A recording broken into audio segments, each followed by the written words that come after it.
दुर्लक्ष होते असं एक समाज माध्यमांमध्ये प्रतिक्रिया म्हणत आहेत. काय वाटतं 2 महिन्यांचा कालावधी पूर्ण झाला काय आता कागदचेच प्रश्न दुर्लक्ष होतात तर कोल्हापूर मागे राहणारच नाही.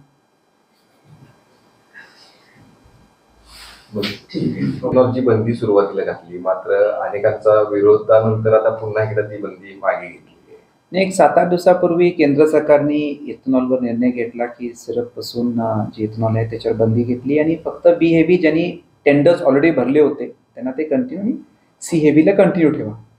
याच्यामध्ये एक आहे की कुठलीही आपण पॉलिसी डिसिजन घेतो त्याच्यामध्ये असे अल्टरनेशन्स केले तर लोक त्या पॉलिसीला भविष्यकाळात प्रतिसाद देणार नाहीत आणि बऱ्याच लोकांनी सरकारच्या प्रोत्साहनामुळं एक्सपान्शन करून बसलेत, स्टँड अलोन प्रोजेक्ट्स उभारलेत आणि त्या बंदीमध्ये कुठल्याच गोष्टीची क्लॅरिटी नव्हती की आम्ही एवढा स्टाफ घेतला त्या स्टाफचं पगाराचं काय, इंटरेस्ट सबवेन्शन स्कीमचं काय, काहीच क्लॅरिटी नव्हती. त्याच्यामुळं नॅशनल शुगर फेडरेशन, इस्मा, साखर संघ आणि प्रामुख्याने जे 4-5 मेन राज्य आहेत त्यांच्याकडे साखर प्रोडक्शन आहे, उत्पादन आहे, त्यांनी त्याच्या प्रचंड विरोध दर्शवला आणि त्याप्रमाणे काल रात्री केंद्र सरकारने त्याच्यावर ती घेतलेली ऑर्डर मागे घेतली आहे. आता त्याच्याबद्दल 100% क्लॅरिटी नाही आहे की सगळंच मागे घेतलं आहे तर काही रिपोर्ट्स असे आहेत की 32 लाख टन जी साखर इथेनॉलला डायव्हर्ट होणार होती त्याच्याऐवजी 17 लाखला ते परवानगी देत आहेत. पण ते ऑफिशियली डॉटेड लाईन्सवर नाही पण अंडरस्टँडिंग अशी आहे म्हणजे प्रत्येकाला जो कोटा मिळाला होता त्याचा 50% कोटा, सपोज आम्ही 2 कोटी भरलं असेल तर आम्हाला 1 कोटी मिळेल लिटरचं.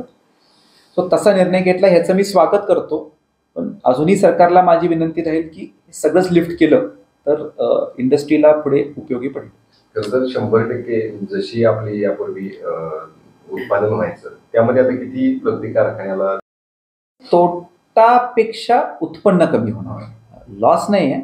उत्पन्न जे आम्ही धरलं होतं की महिन्याला आम्हाला एवढं उत्पन्न रेग्युलर येते. कसं आहे, साखर 14 ते 16 महिने गोडाऊनमध्ये राहते, त्याच्यावर आपण प्लेज करतो, कर्ज प्लेज पैसे उचलतो, त्याच्यावर महिन्याला 30 रुपये आपण प्रत्येक पोत्याला व्याज भरतो.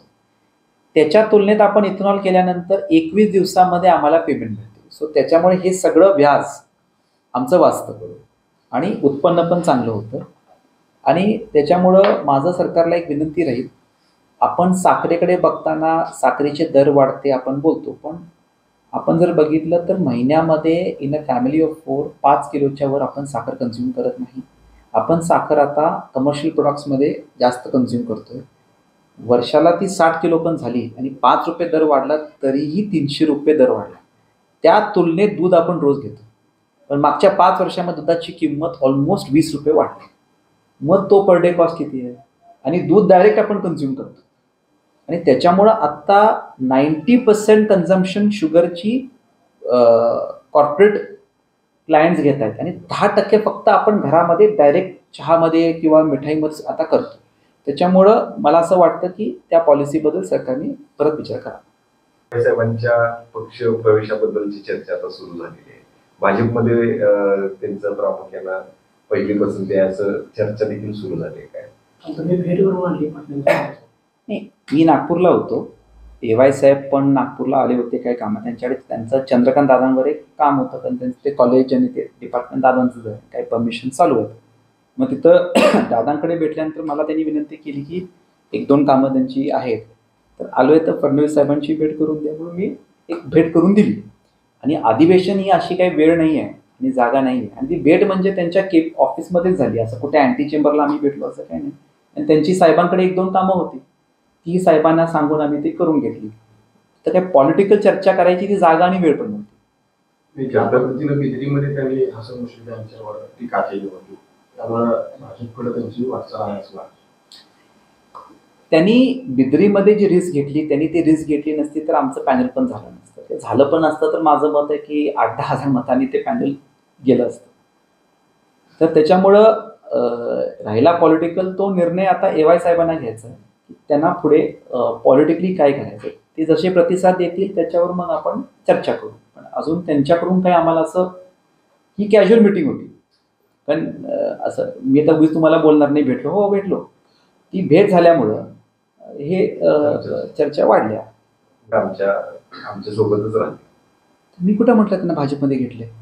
मी काय म्हटलंच नाहीये ना. मी काय म्हटलंय, त्यांनी आता पॅनल हेड करून लढवलं, त्यांचं काम होतं. आता त्यांनी मला एक काम सांगितलं, माझं फडणवीस साहेबांकडे काम आहे, तर मी घेऊन जायचं नाही का? मी घेऊन गेलो. बरोबर. त्यांनी आता उद्या मुश्रीफ साहेबांना सांगितलं, मुश्रीफ साहेब घेऊन जावं फडणवीस साहेबांकडे, मला काय. मी कुठं म्हटलं आम्ही घेतलं? मी आता काय म्हटलं, त्यांना पुढचा मूव्ह काय करायचा तो निर्णय एवाय साहेबांचा. एवाय साहेबांनी तो डिसिजन घेतला तर मग त्याला कसं पुढे घेऊन जायचं त्याच्या निर्णयानंतर बघू ना. कारण त्यांनी परवा मिटिंग घेतली, त्यात ते म्हटले की अजून मी काय निर्णय नाही घेतलाय. ते निर्णय जेव्हा घेतील त्याला पुढे काय करायचं. केनवडे बोलताना तुम्ही साकडं घातलं हे कामामध्ये नेमकं काय प्रयोजन याच्या पाठीमागे? काय नाही, मला ते लोक म्हटली जागृत देवस्थान आहे, आपण मागा. मी काय, हे बघा, ही काय माझी आमदारकी नाही, ही मतदारसंघाची आमदारकी आहे. आणि जे मी लढतोय हे माझ्या पदासाठी लढत नाही, कागलच्या स्वराज्यासाठी. आणि त्यासाठी मी सगळ्या जनतेला म्हटलं की मी कागलसाठी मागणी केली, माझ्यासाठी काय मागितलं नाही. कारण मी ह्याच्यामध्ये माझ्यासाठी नाही, लोकांसाठी आणि जनतेसाठी. आणि हे परिवर्तन मी त्यांच्या साधन का निमित्त मी असेल, पण ही इलेक्शन जनतेची आहे. आणि त्यासाठी मी कागलसाठी मागणी केली की कागलला स्वराज्य मिळावं. आणि त्यासाठी लोकांनी माझी साथ दिली, तर आपण 100% हे करू. दोन्ही पक्ष आता एकत्र आहेत. पुढच्या वेळेस तिकीट हे भाजपलाच असेल असं मग आपला ठाम विश्वास आहे का? मी स्वराज्य घडवणार आहे, एवढंच बोलू.